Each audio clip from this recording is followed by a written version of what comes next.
on record.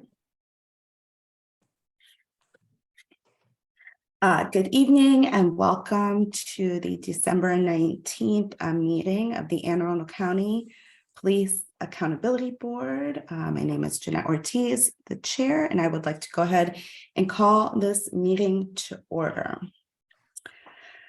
All right, so first on the agenda, we have approval of the minutes. Members should have received a copy of the minutes from the November meeting. Is there a motion to approve the minutes? Madam Chair, this is Sean Ashworth, and I move that we approve the minutes as submitted. Is there a second? A second. All those in favor say aye. Aye. Any opposed? Okay, minutes for the November PAB meeting are approved. Now we will move on to public comment. There was not anyone that signed up in advance, but is there anyone at this time who would like to provide public comment?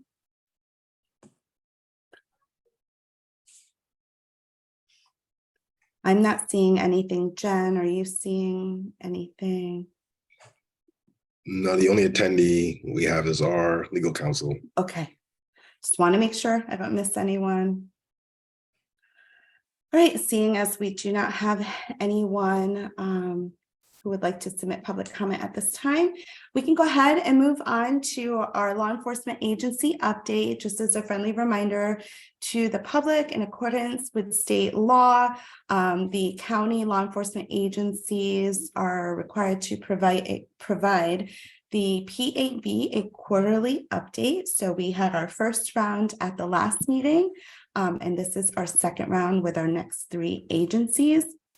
And first up, we have Annapolis Police Department, and we have Rhonda McCoy on behalf of the Annapolis Police Department. Welcome, thank you. And we've just asked for the agencies to provide updates on complaints they have received from the public of complaints of misconduct. Thank you. Okay, good evening, everyone. I'm Rhonda McCoy. I'm the Professional Standards Manager for the Annapolis Police Department, and glad to be here with all of you. And I'm working through my, get my chart up here.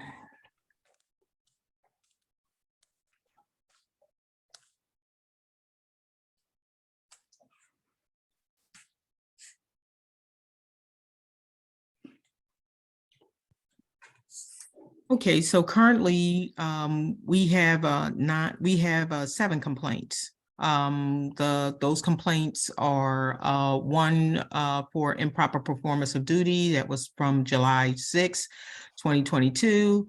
Another for improper performance of duty from July 6. This is kind of a joint investigation. 2 officers are involved. One for discrimination and harassment and improper performance of duty from August 21st. This investigation has moved to me for review. The other 2 investigations are still ongoing. Another for improper performance of duty. This was an external complaint. This investigation is still ongoing. Another for improper performance of duty for November 14th. This is pending. Officer is it has come to me and going to the chief and making its rounds, and will soon go to the ACC. One for care of vehicles and traffic law, and another the same, 2 traffic accidents that involve citizens, and there were contributing factors, so they will move on to the ACC. We did take some complaints off that, since we've had discussions with Mr. Evelyn. So the court appearances from that we initially had from the first time we submitted to you, those we took those off. And one vehicle accident that was a no-fault accident, we took all of those off, and there was 2 that were added in error. it was a performance-based issue, and another added in error based on conduct prior to July 1st. So that would remain in-house. And I'll take questions. Great. And thank you so much for that update, and thank you for breaking it down the way you did. That's very helpful. And just for clarification, the ones that were removed, it's because they did not follow what is required under the law. So for like a court appearance, for example, that would not be like a citizen complaint of Right. misconduct, It right? was a complaint from the judge that an officer didn't appear to court, which is a performance issue. So we removed all the ones that were performance issues and moved to handle them through an in-house complaint.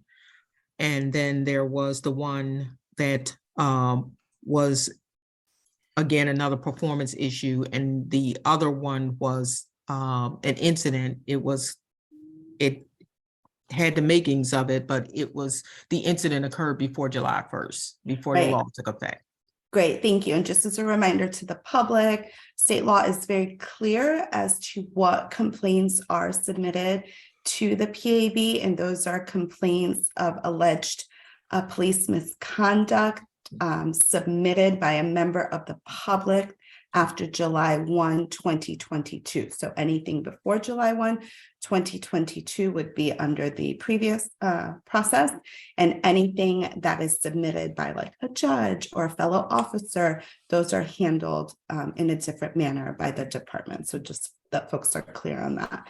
Thank you. Are there any questions from board members for Ms. McCoy?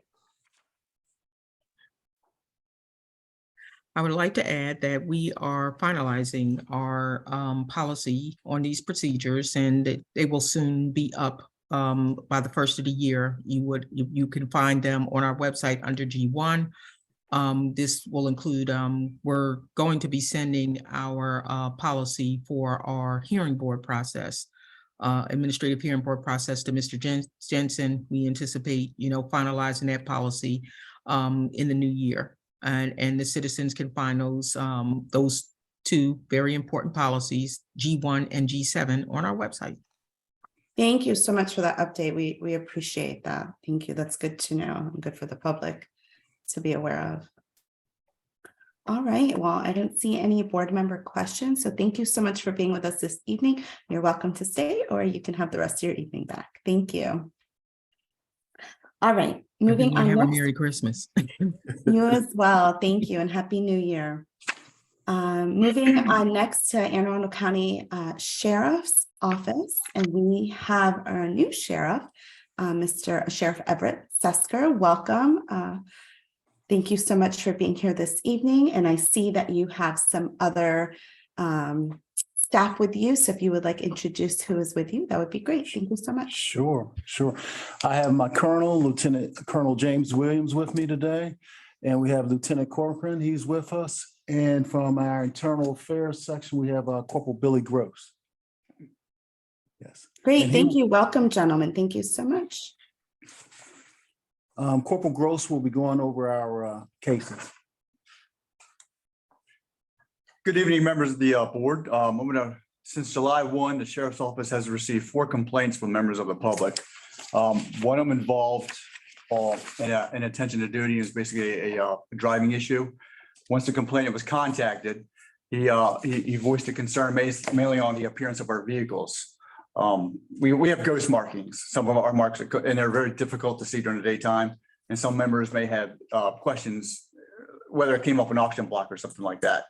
So basically his complaint was withdrawn once he was explained that there was a police vehicle. He withdrew his concern. Another complaint we got was a member about the service of documents at a residence. That complaint was exonerated. In this case, the deputy was merely doing his job and trying to attempt service of a document. So we classified that as exonerated. A third complaint that came in from a member of the public was a courthouse incident just a couple of weeks ago. That complaint is still pending. We are still trying to get a hold of the complainant to determine where he wants to go with his concern. And the fourth complaint we got, can I borrow that? Thanks.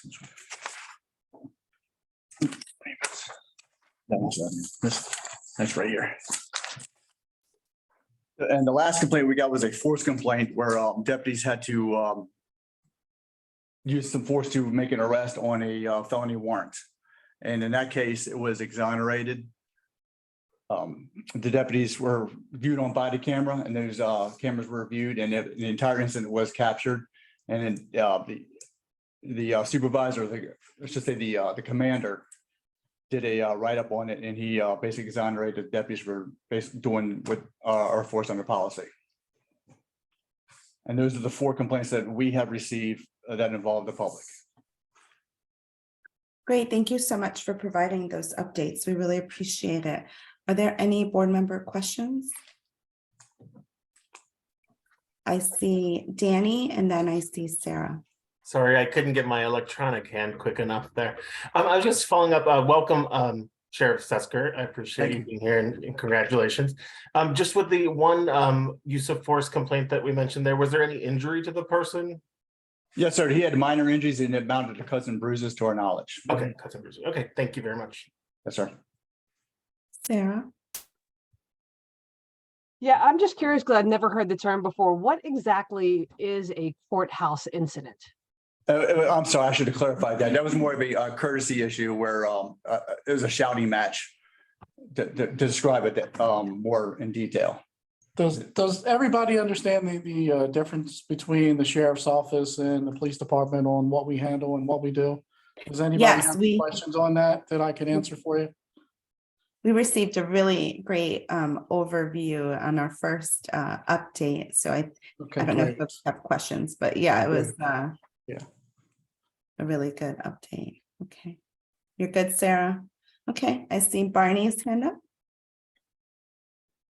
Yes, the one concerning source of documents, can you explain that a little more into what was the complaint about? The deputy was trying to get hold of a person to serve a document. He never was able to get hold of the person, so he left notes on the door and the complainant eventually got these notes and tried calling. We just, to my understanding, they never really made contact at that time. Therefore, the complainant was calling and thought she was being intimidated. Because in order to serve a document, we have to go back to the residents multiple times because we have to show the courts the attempts we made to serve these papers. So unfortunately, she took it as being harassed when it was just in the deputy's job description. That's what they're supposed to do. All righty, thanks. Yeah, I just need a little clarification for myself. Thank you.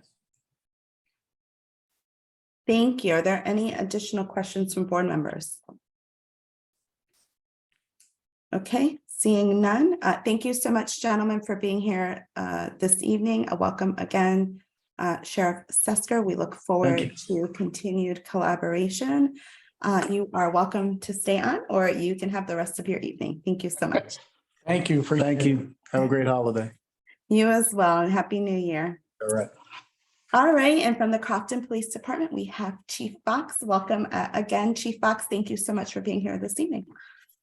Hello, everybody. I'm happy to report that I had no incidents to report. You know, we're down to 2 officers. Our main goal right now is to rebuild the police department. So we've been working a lot on recruitment and interviewing potential candidates. We haven't had any luck so far. We had a couple young men who applied from some of the PG municipalities, and come to find out when we dug into their background a little bit, they had quite the record, one that, you know, no department would be proud of, much less somebody I would be interested in. So I politely responded back and wished them luck elsewhere. But you know, but as far as complaints on the officers, we haven't received any citizens complaints or any internal complaints. Okay. Thank you so much. So just to remind us, I remember when you were here last, you did talk about, you know, you were down a couple of officers for a few. So you said you're down to 2. How many officers would you have if you were fully staffed? 5, including myself, so we're Okay. still down to 2 officers that Okay, initially. okay. But And we- so you said you are recruiting and just trying to, if there's anything that, we can do to spread the word as far as you recruiting for officers, certainly please let us know. And do you have, like, is it a continued recruitment where you just have the posting online and available and you are interviewing individuals as they come in and may be eligible? Yeah, that's pretty much how we do it, and word of mouth. The 2 officers that we have now retired from the sheriff's department, and so hopefully they'll get a gentleman or 2 or a lady that looking to retire that may want to come over to Crofton for a couple of years. That's what we're hoping for. Great. need a- Thank you. I'm sorry, we need a certified officer. We don't have the funds nor the time to send someone through a police academy like some. Got it. Okay. So, and that, of course, Mhm. adds a little bit of, less options for you. And in our chat box, Danny just said, I'm sure I speak for everyone when I say thank you for screening well and maintaining quality standards. And Sean agrees that, yes, we all very much agree that you are doing your due diligence and ensuring that you are hiring officers with, good backgrounds that do not have, problematic histories, as, we certainly don't want that in our community. So thank you. Sorry, I've asked lots of questions. I've been talking. Are there any board member questions?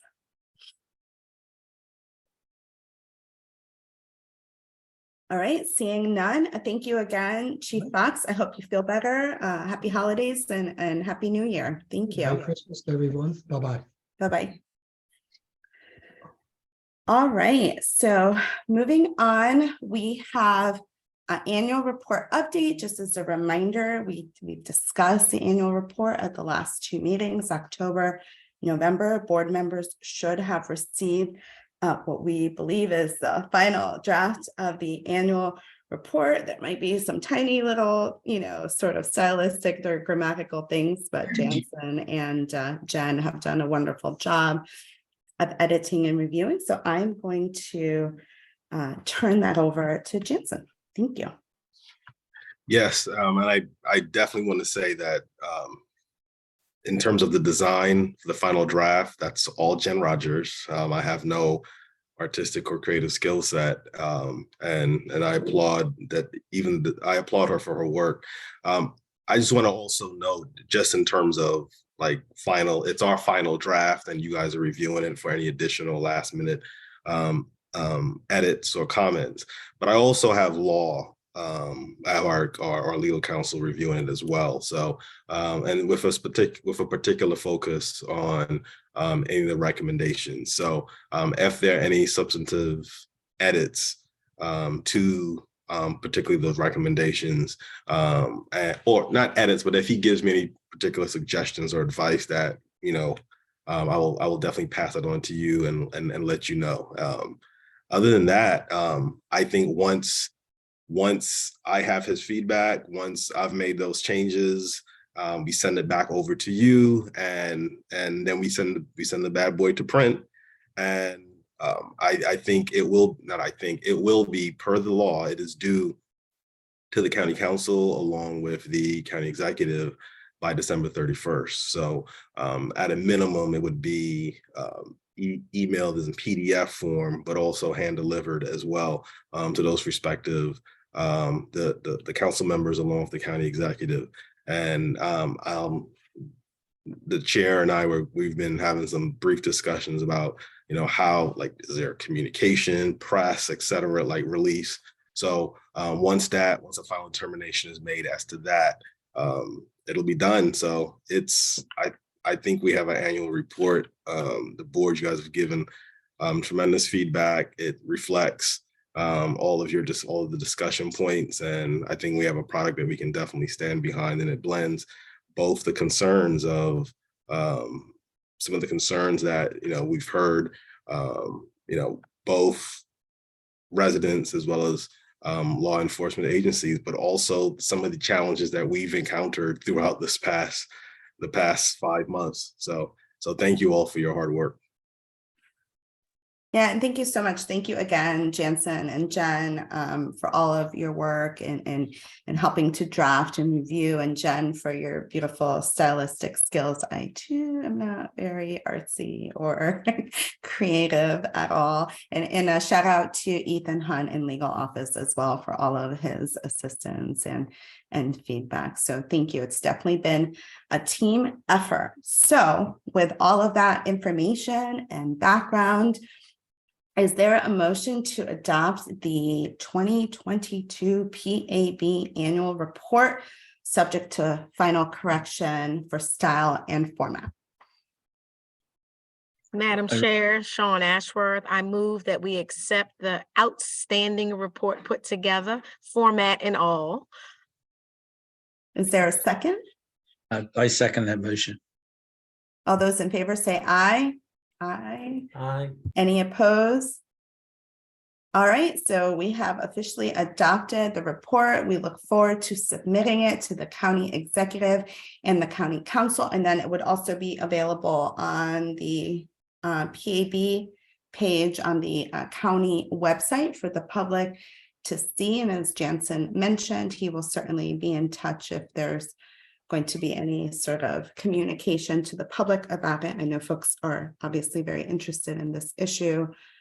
Yes, Jansen. Yeah, and I also note that per the law, and I don't have it in front of me right now, but I have too many tabs open, but per the law, I know that hard copies are also supposed to be provided, I believe, in all of the public libraries. So that's the other reason why it obviously is going to print, to make sure that those copies will be accessible by the public.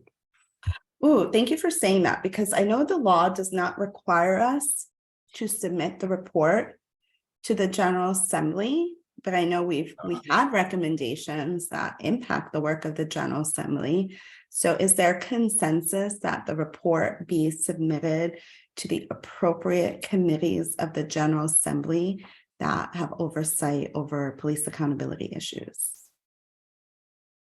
Yes, okay, great. All right, so we'll definitely work to do that. I believe it's going to be Senate Judicial Proceedings Committee and House Judiciary Committee, since some of the recommendations we have would require state action. Great, thank you.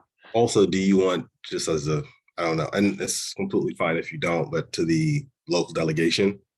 Yeah, I think that would be a good idea as well. The Anne Arundel County delegation. Obviously, some of those members are on the various oversight committees. So I think that would be a good idea. Is there consensus to also submit to the Anne Arundel County delegation? Yeah, great. Okay, thank you. All right, wonderful. I mean, that was one our big, one of our big responsibilities this year, and then next year we'll have a lot more time to put together a report. I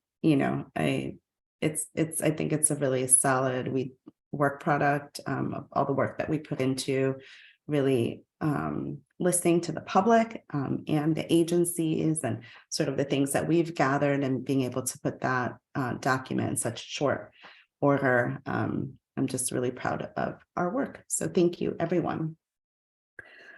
All right, so if there's nothing further on the annual report, we can move on to the next agenda item, and that's trial board selection. Again, we've been discussing this over the last few meetings. We identified a method by which we will select our trial board / hearing board, how we will select participants. We came to an agreement upon that. So I think Jansen had some updates on that. Thank you.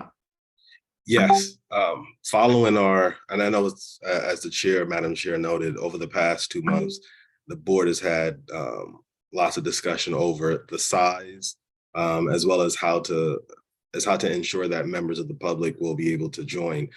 We have a link up on the website, so if anyone, and we will be checking that. I mean, we'll be checking regularly, but on a quarterly basis, any applicants that the board wants to review or interview, that'll be brought to them and placed on the board's agenda. Currently, we have 15 people. I'm pleased to report that we have 15 people that have expressed interest in joining the trial board roster pool. And as you heard, Rhonda from Annapolis said there are a couple that are already in the queue. So the timing of this is perfect.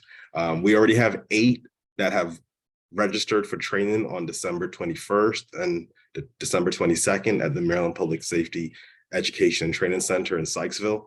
And as I mentioned, the training consists of 2 consecutive days, beginning at 9 and ending at 5. And once the individuals that have gone through that 2-day training have, once that's passed, those individuals will be in the pool. And so if any cases, any officer elects to go to a trial board, we will have the ability to just randomly select, or the board will have the ability to randomly select the resident member of the trial board, or the hearing board, as they like for it to be called. Yes. Thanks so much for that update, Jansen. And just as a reminder to the public, the board determined that individuals that had been interviewed to be on the PAB or the ACC, but that were not selected, had already undergone quite a bit of a screening process. So we were going to offer to those individuals the opportunity to be in the pool for the trial board / hearing board. And so they would not need an additional vetting process, if you will. And so those are the folks that are eligible to do that training now. And as Jansen mentioned, other individuals that have not gone through that process, once we get like a nice solid number, we'll identify a time for, the board to do interviews. Are there any board member questions? Barney, I see your hand up. Trying to unmute my button here. I've probably forgotten, and I'm sure it's been mentioned before, but once the person sets on the board and their case is resolved one way or the other, are they eligible to go back onto a future board if needed? Yeah. Do you want me to answer? Yeah, short answer is yes, but we don't anticipate that we would have the same member or the same resident going back to back. We don't want to, which is why this board rightfully elected to have as large of a roster pool as possible, because that definitely decreases that person's chances. And again, it's the board. You're the ones that will using a randomizer or whatever method you want to utilize, you're the ones that will ultimately send the member. So if you find that someone they've drawn the short straw 2 times in a row, then I would definitely yield to your discretion, or I would suggest that you go with someone else. Particularly if they're going from like a 3-day trial board to another 3-day trial board. Thank you. Yeah. Yeah, thank you for that clarification. Any other questions? All right, well, goodness, we went through this fast tonight. Holiday gift. Yeah, happy holidays. All right, new business. I do not have any new business. Jansen, do you have any new business? No, I think we've discussed all of the updates. Some of the other things that Jan or I have emailed. That's internal board business that is more dealing with operations. But it is in your best interest, board members, to please respond to her email. Check your emails. Yeah. ASAP. Yes, those are administrative matters. Yes, great. Thank you. All right, so I was supposed to look up when our next PAB meeting is. Does anybody have anything else they wanted to add, Danny? Two thoughts, and more just for I'm sure we're all probably thinking about these things, but I just kind of wanted to bring them up. One, and I appreciate Jeanette for following up with me about the incident last time where I read the complaint that was related to a person at the school, but it was prior to July 1st. And my real question when I was thinking about that was and I don't want to overstep, but when we're talking with the different agencies, should we ask how they would respond to somebody potentially with a mental health concern who submits a complaint? Because there's oftentimes people that unfortunately would use police as a method of suicide or are actively psychotic and could benefit from mental health treatment, like through crisis, could help intervene. And I don't know what the right forum to ask the larger group of all the agencies that question.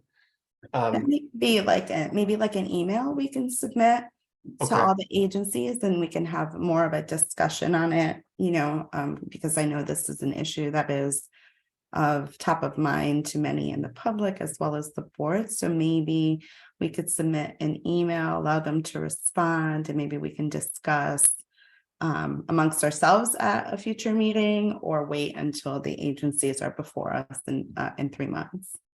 Okay. That's a thought. I'm happy to draft something for you guys to look at or whatnot, or if you want, however you would think it's appropriate. Yeah, I think that would be It kind of worries helpful. me a little bit that the people are out there without kind of intervention, and maybe they did get connected with crisis or something, but it was obvious to me that some of them needed connected with mental health treatment. Yeah, agreed. I think since this is sort of like your area of expertise, it would be great if you could have like a draft email, and the board members can review. And I see Sean's hand up. I just wanted to make sure I was hearing Daniel. So yeah, so you're gonna draft something, Daniel, okay, all right. Happy Then to- he'll send it to Jansen to send to all of us to review. And then at some point, when everybody's okay with the communication, we can send it to the agencies. Does that sound okay? Okay, cool, great. And then my second thing, just I'm sure everyone's probably having the same experience, but when they are reporting out, I know that it doesn't seem like there's a standard of what they should report to us. And I didn't know if, down the road, at some point when we've heard enough of them, how we might want to ask for certain things. Yeah, that's definitely, Jansen will jump in, but that's something we've definitely discussed, and it's in our recommendations as well. Got it. So absolutely, right? Because I feel like today there was more consistency and more of what we have been asking for. The last time, not so much. So, It's all brand new, and I'm sure, yeah, and we're all, learning, No, that's a great question. And if you look at the draft annual report, I think Jen and I have hammered out, and we now have consensus from various law enforcement agencies in terms of, and I want to definitely thank Sarah for that, for the assistance on that one. And so that's why, yes, today's reporting out is probably more indicative of how it's going to be. They all have the same format, the same sheet that they need to provide us that information with. And I actually think it's going to get clearer once the ACC is seated. And when I say seated, they're seated, but they can't start operating as the ACC until they go through the training, which will occur in January. And I think that's when the data actually becomes even clearer. But yes, we've sat down with the various law enforcement agencies to ensure that we were getting the same data, because the last quarter it was all over the place, and you were confused, and I was also a little perturbed. yeah, no, that's a good point, Danny. And so Jansen really has been working hard with Jen to put together, and with Sarah's assistance, given her background, on the sort of documentation that we can, sort of the format that we can ask for. And if you see in the report too, like how we've laid it out is kind of like what we're looking for, so that we have a clear understanding of what's what. So Madam Chair, are we going to get those reports on a quarterly basis? Or will that come monthly or as they arise? What I guess my thought was, I don't want to hear when they get to 30 complaints, and I'm making up, right, a big number. Tonight, it was very small complaints. So is it a monthly or is it a quarterly basis? So my discussions with them were to actually just have the same document. And again, the document is in the annual report, in the draft annual report, but for them to have it shared, not just with staff, but with the board members, so that they're able, you all are able to see on a continuing basis the data points. But again, the data points are really going to be telling when they're coming to the ACC. So, but yes, those are the conversations we've been having to ensure uniformity. And then this is actually a very good segue, because I almost forgot, but Jansen has his executive director's report, which will kind of give us a little bit more information regarding the reports from the agencies. Yeah, and my apologies, because I forgot to put it on my notes. Oh, no problem. In fact, the other parts of the report I'd already shared in terms of ACC, trial board, et cetera. But yes, the one thing, and I'll send it over to you following the meeting, but it's because I've pulled out the chart just to show you like what we're asking for specifically is total complaints of misconduct involving members of the public, as well as that involves everything, not just the ones that went into the portal, but just the ones that sometimes the department internally is aware of. And in that way, we're able to aggregate that data in terms of how much is the public utilizing the online resources, because that tells us what level of what's the word? Not communication, but how much more we have to continue to amplify the online portal. Additionally, we are requesting they break it down by type. So Anne Arundel, and I'll use Anne Arundel County because I think with their presentation last week, they didn't, while they had that data similar to how Rhonda broke down that data and how the sheriff broke down the data, they didn't necessarily present it that way, but they have had 16 complaints of misconduct involving members of the public. Obviously, at this point, 0, because none of those complaints can be referred to the ACC yet. And the total complaints that were reported by the public, of those 16, 11 of them were done through the online portal. By type, it's we have had 2 complaints. They were alleged criminal misconduct, 4 complaints alleging differential treatment, 2 complaints alleging excessive force, 3 complaints alleging unbecoming conduct or conduct unbecoming, and 5 complaints alleging attentiveness to duty. Bernie, already you have your hand up, so before I keep going, I'll just take your question. And the question has, I don't know that I'm getting a full handle on what the complaints are in full detail. I know that some of the ones that have come to the PAB, we do have excessive detail. Yes. But some of the ones that were mentioned today, are they coming to us as part of the PAB? Have they come to us part of the PAB, or have I missed something? No. Many of the complaints, particularly Annapolis, many of the complaints from Annapolis, they had, and I don't know if it was done prior to July 4th. I believe it was, but they have their own portal as well. And so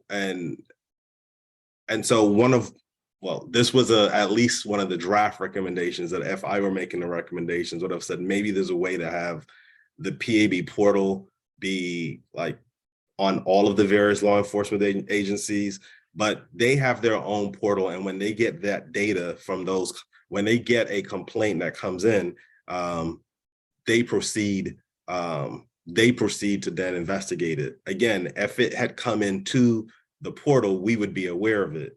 But that's why remember the law indicates, at least Council Bill 16. I don't want to keep calling it Council Bill 16 because it's now codified. But it states that when a law enforcement agency receives a complaint that involves a member of the public, they are then required to send that over to the PAB as well. And so I think one of the reasons with this chart is to ensure that we are getting that information on a consistent basis, which is why that form is going to be is something that the board members will have access to, will be shared with them, and so they'll be able to see it as it gets updated. Yeah, and thank you. I was going to ask about that. So thank you so much for your work on getting that form, a uniform format for all the agencies to report the same data and what it is that we are requesting so that we can truly sort of analyze things, kind of apples to apples, if you will. So, and as you mentioned, it will assist in ensuring that we're getting things timely and seeing them. So I don't know if it makes sense, obviously what folks submit through the county's portal pings to our emails, right? We see Yes. that. But what folks are submitting through the agency is, right, that's not pinging through our email. So I don't know if there's a way, like obviously the agencies report quarterly. But if there's a way, and this is something we don't have to decide right now, but maybe something you can think about, Jansen, for us to get like a monthly update of like where we are with the agencies using your form, to kind of disaggregate and see where everything is. I think that'll be a lot easier now that we have this form for them to fill out and to submit the information. No, absolutely will do. And I want to be very clear because I definitely, Rhonda McCoy from Annapolis, she actually, at one point I sat down with her to find out, because she's also been a proponent of making sure that that the law enforcement agencies are providing the information, at least her law enforcement agency. And so I essentially used the way she had that was going to be reporting as kind of like a basis, as a template for the other law enforcement agencies. And then I got everyone else on board. But so I definitely want to make, I don't know if she's still on there, but I definitely want to shout her out for her assistance in helping to standardize that. But my understanding, and it's been a couple of weeks, so I definitely will go back and pour through my emails. But my understanding was that this document, it's supposed to be, it is, as it gets updated, let's just say in real time, it will be something that would be pinged to your email address. And I know we had some of your old email addresses getting some of the information from just the portal. So we'll make sure that once that's being shared from both Annapolis and Anne Arundel County, that it's going to the accurate email address as well. Sarah? So I kind of feel like what Barney was asking, and you may have answered this, but I might have missed it, was when we get the complaints directly to our portal, it's extremely detailed, right? Because the citizens are giving us this. And when we're getting them from the police departments, I recognize the categories because I did the work. So I recognize what it is. Clearly, I know what they mean, except for that one that I think they made up. I think my question is, wait, which one did they make up again? that incident in a courthouse. Yeah. Anyhow. Okay. I think the question is, will we continue to see only the category heads, or at some point will we see the detail that we're seeing? So are we going to be privy to more detail, or is this the way it is from here on out? Will we just be getting use of force, discourtesy? Will we just get the topic, or will we continue, or will we ever get the level of detail that we get from the citizens? And I think I'm okay with the answer, but I'm just wondering what the end goal is. No, that's a very good question. In fact, that's probably the philosophical. I think there's obviously the law enforcement agencies and the PAB will have a very different position on that. But I know that ultimately the reason why all of that data when a complaint goes into the law enforcement agency, and then they provide us that what I call aggregate data, and they're saying, look, this is personnel X, Y, and Z. They don't want to provide it. It's actually still coming to the ACC. So the question is, is this the hill that? And it's something that I've been honestly, I go back and forth on, knowing that it's coming to the ACC as well, and that like, do I want to say, no, you need to give it to us right now in terms of that level of clarity, or when it's coming to the ACC for them to actually review and to make a determination as to sustain or not sustain a charge? And I think that's the one area that honestly I still wrestle with. Okay, so this is still an ongoing conversation. Absolutely. Okay. Absolutely.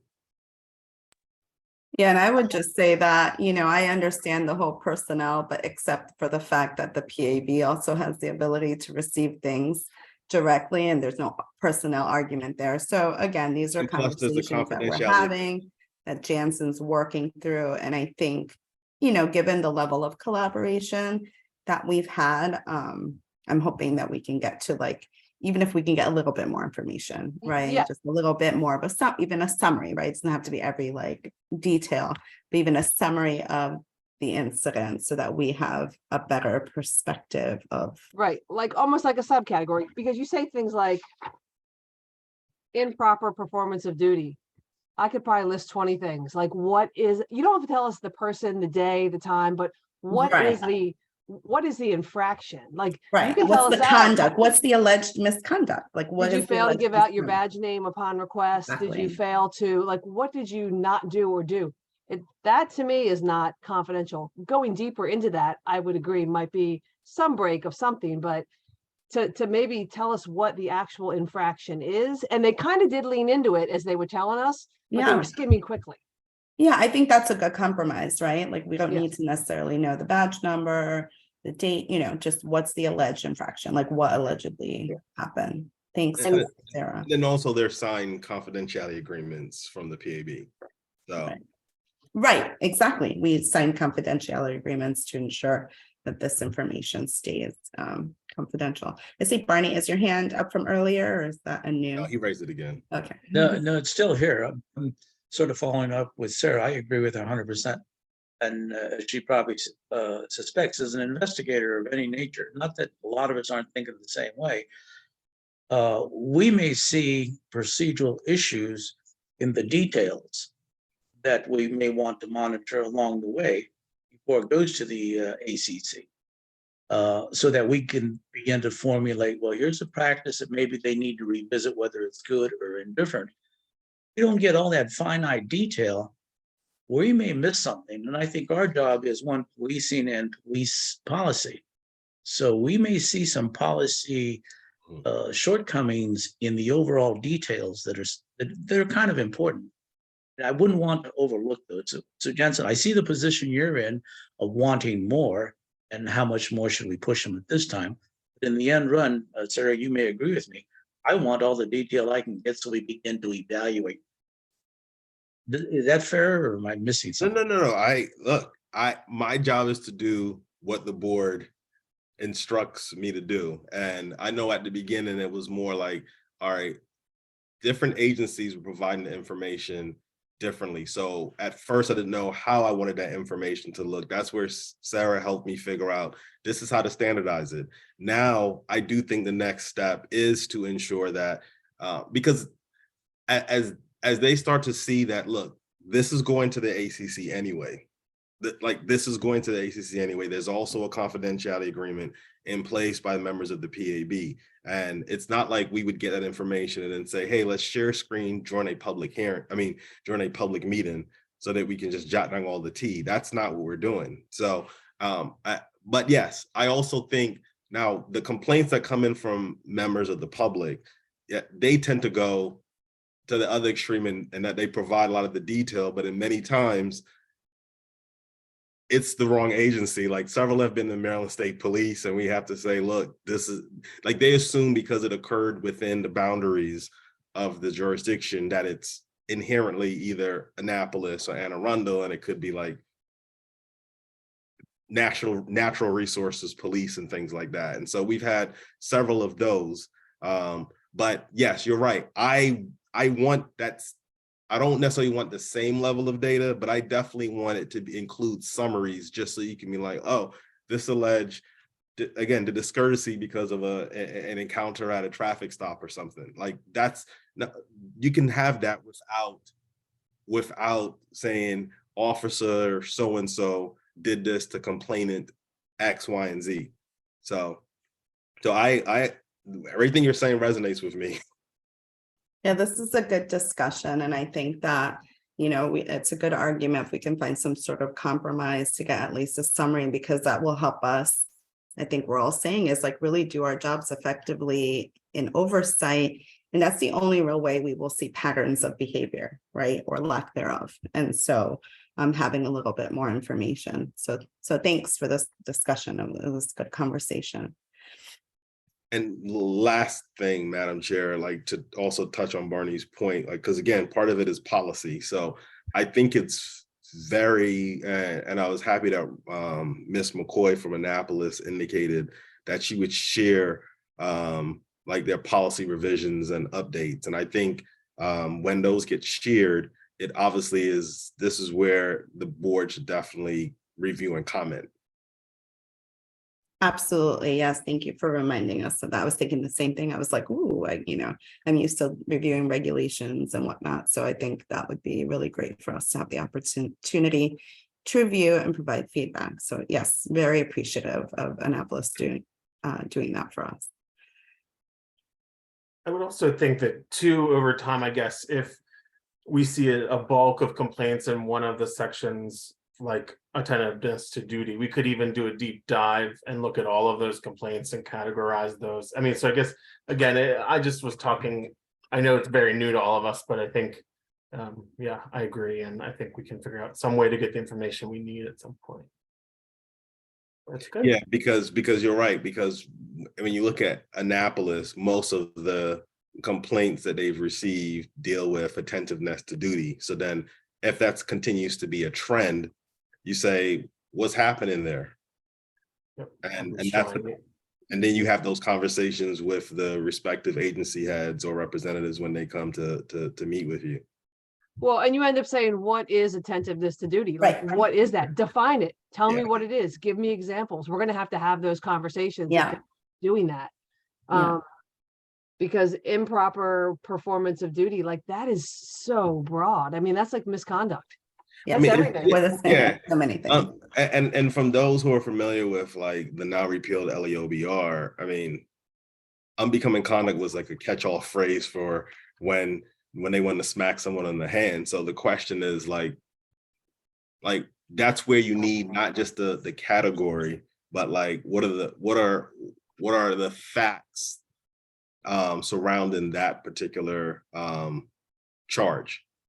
And so Jansen, so maybe we should start to ask them to define these if they're gonna drop these as categories. Maybe we should ask them to define them. I was going to say that, and Sarah, you probably have a little bit more knowledge. Like, is this, I imagine there has to be some sort of like internal there are policies and procedures that define certain things, right? For like when they still have to do their own investigations when it's complaints that are not from the public, that are from peers or from the courts, right? And so I'm sure it's listed somewhere. So if they could share that with us, and it would also be interesting, and this might be getting in the weeds, but like, what is each agency defining, right? Is there consistency there? Is there uniformity? Are there certain things that are included under one category in these agencies, but not in the others? So I think that will also assist us with future recommendations as far as, how things are categorized and reviewed in different